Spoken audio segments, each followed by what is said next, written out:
Hello, all, very warm welcome. Today we are looking at another lead code question, which is determine if two strings are close. This is being asked in week 4 of January lead coding challenge. So let's get on to it.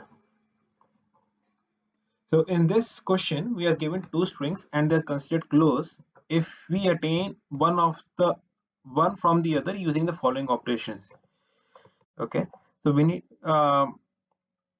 can call the two strings as close if following two rules are satisfied. When we kind of perform following two rules, that's what I understood. And what are the rules are: swap any two existing characters.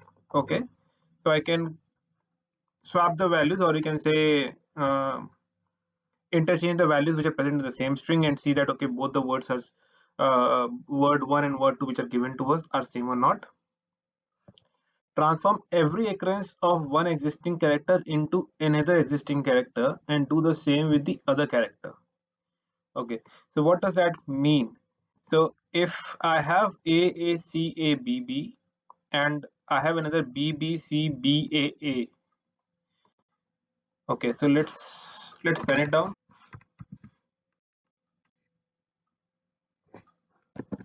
So in this case, I can transform A to B by converting A to B in the first place.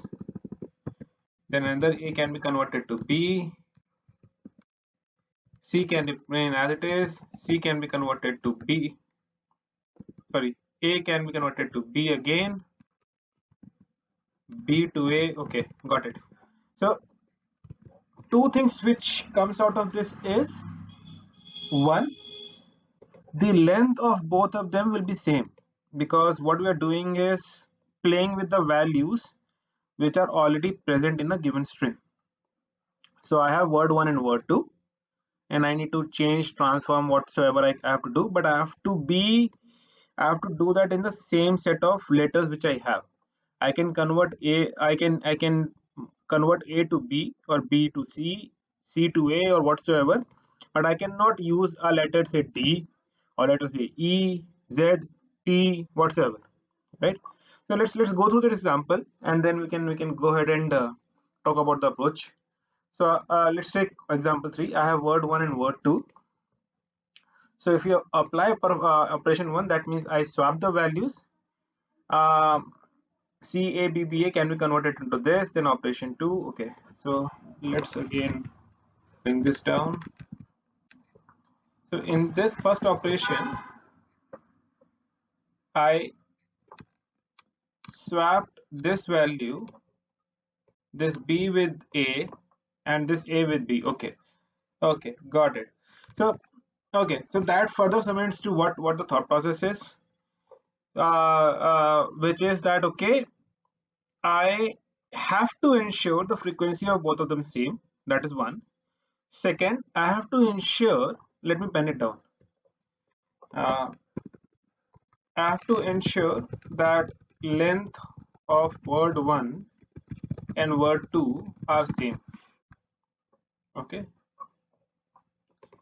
Then I need to also ensure that the distinct letters in word 1 and word 2 are same. Okay. And the third thing is, considering we are doing a swapping, considering we are doing transformations, I need to also ensure that frequency, irrespective of the fact that which letter is of what number of sequence what number of letters I do have it, the frequency of letters should be same in word 1 and word 2. Frequency of letters in word 1 and word 2 should be same. Only caveat is it really doesn't matter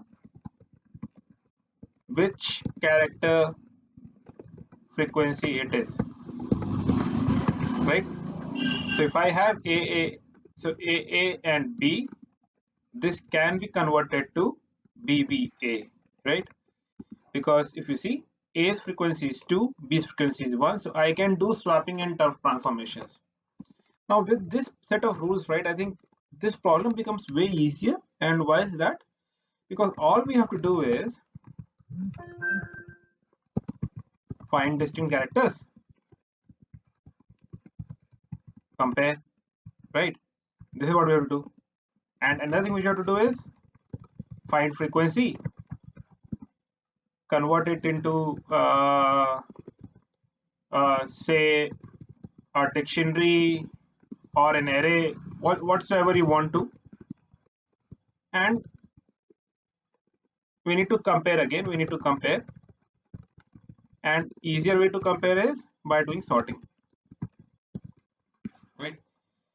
So I'll you miss what I'll suggest here is just take a pause to it, pause the video, try to grasp this, because problem is now very straightforward. All we have to do is find the distinct letters, and you can sort it, compare it, find the frequencies, only the frequencies, sort it, compare it. This is it what needs to be done, right? So with this, uh, let's start coding, right? So first of all, what we just mentioned on the top, is what we mentioned actually is length of both should be same. If they are not, then I don't need to do anything in the first place, right? I can just return false, right? Now if what I'll do here, right, I can use a dictionary. I can also use sets, because what I need to find is, the next step is to find the distinct characters, right? This is what my next step is. So here what we'll do is we'll use sets, right? So if you are aware of sets, sets is nothing but and if I put it in a definition, right, it's nothing but you can say uh, contains an unordered list of values which will never be duplicate. That means the moment you are inserting, say if you are having a value, say uh, a b b b, and the moment you do set of this value, this becomes ab, right? It may or may not be in the order, right? If it contains dc, then it becomes dc, right? So this is what we wanted, right? We wanted to get the distinct value. So what we'll do is set of word1, set2 becomes set of word2, right? Now assuming with the inputs which we had, right, let's take that as an example. This also I had, and I had this. uh, I might be going a bit slow, but I just wanted to ensure that at least we are clear with the approach, because that's the intention of making this video. Because more than solving the problem, we should try to understand the approach which goes into it. Because if you breeze through the net, if you look for many solutions, you will find many different variations, right? So solutions are many, but it's just that we have to what we have to look for is the kind of approach we are having it. The moment we kind of deduce that, okay, what kind of approach it is, the answers will come then and there. So once I do a set, it becomes CABA, and this becomes ABC. Sorry, it is not a CAB and ABC. Now I have this, right? Now what I need to do next is I need to find the frequency, right? So here for reference sake, let's use dictionary, right? Okay. So we need to find frequency. So I'll have frequency 1, which will be of a dictionary, which will be a dictionary. I'll have another frequency of the second word, which will be again a dictionary, right? I'll just quickly write the code. Frequency 1, frequency 1 dot get character. If it is not there, then 0, otherwise plus. Now for this same code goes for the frequency 2 as well. That's it. I have this now. So what this will contain? This will contain the values will be something like this. In freq 1, I'll have value say C will be C comma 1. Let me make it commented, C comma 1, and B comma 3 because that's the frequency, and A comma 2. This is what my value will be. What my freq 2 will contain, with the example which I'm talking about in the it will contain C3, B2, A1, right? Now what we're interested in, we're interested in the values, right? So if I just take the values out of this will be 1 comma 3 comma 2, and this will be 1 comma 3 comma 2 comma 1, right? Now what we have to do is we have to just compare the values because I have everything right now. What we're going to do is I'll sort this frequency 1 dot values. I'll compare this with frequency 2 dot values. I think if I'm not missing out anything, this is Q. And also what I need to do is I need to compare the distinct characters. So this will again be sorted. This becomes set 1 double equal to sorted set 2. If everything, if both of them are coming correctly, then I need to return true. Otherwise, I can return false. I hope you have understood what we are trying to do here. So let's try to run it. I hope I have not made any mistakes. Okay, I got a problem.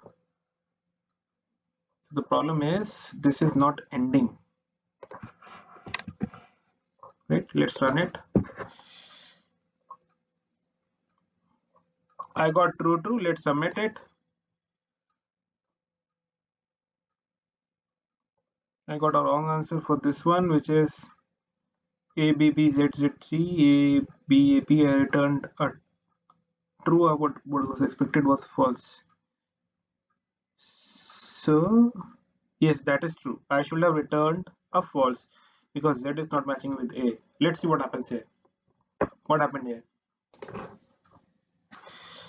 So, oh, I think there's an error with this one. Oh shoot.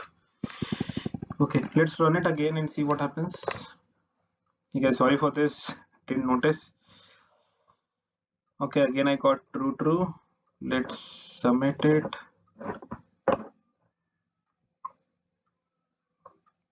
Shoot. Okay, let's see what happened now. In word 1 frequency, this is fine. Oh, let's run again and see what happens.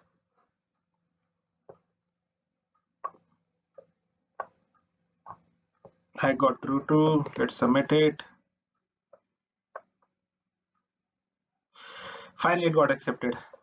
So this is, guys, the complexity of this is n log n because we are doing a sorting here, and in internally Python has it does kind of mix of a merge sort or quick sort, but then the complexity remains n log n. So this is it. I hope you understood the approach, and I hope you understood how to break the problem into multiple segments and then try to solve the problem. So with this, I'll take your leave. We'll meet again, say tomorrow. And if you liked the content, if you liked the way that I explained, then please go ahead and do like and subscribe because that's actually extra motivation for me. Thank you. Thanks a lot.